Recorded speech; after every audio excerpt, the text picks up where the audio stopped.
സംസ്ഥാനത്ത് മദ്യ കയറ്റുമതിക്കുള്ള ചട്ടങ്ങൾ ലഘൂകരിക്കുന്നു. ഇന്ത്യൻ നിർമ്മിത വിദേശമദ്യം കയറ്റുമതി ചെയ്യാൻ NOC ഒഴിവാക്കും.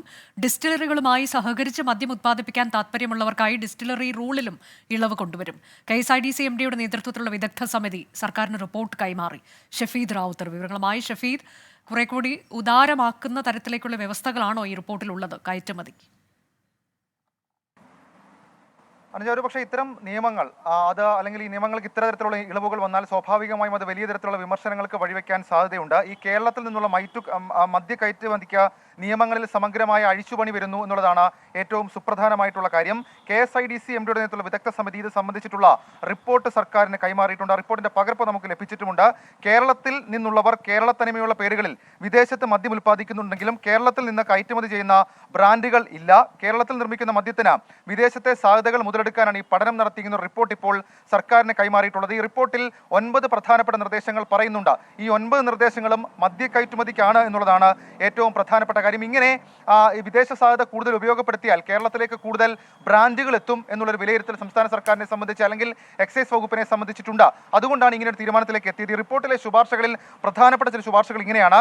അതായത് വിദേശ മദ്യം കയറ്റുമതി ചെയ്യാൻ ഇനി മുതൽ NOC നൽകേണ്ട, പകരം എക്സ്പോർട്ട് പെർമിറ്റ് കൊടുക്കുമ്പോൾ എക്സൈസ് എല്ലാ കാര്യങ്ങളും പരിശോധിക്കുന്നതിനാൽ അനുമതി പത്രം അനാവശ്യമാണ് എന്നുള്ളതാണ് റിപ്പോർട്ടിലെ ഒരു പഠനം എന്ന് പറയുന്നത്. മാത്രമല്ല, മറ്റൊന്ന്, ഈ കേരളത്തിലെ ഡിസ്റ്റിലറിയുമായി സഹകരിച്ച് പുറത്തുള്ള സംസ്ഥാനത്തെ ഒരാൾക്ക് മദ്യം ഉൽപ്പാദിപ്പിക്കണമെങ്കിൽ ഡിസ്റ്റിലറി ലൈസൻസ് ഉണ്ടായിരിക്കണം എന്നുള്ളതാണ് ഡിസ്റ്റിലറി റൂള്.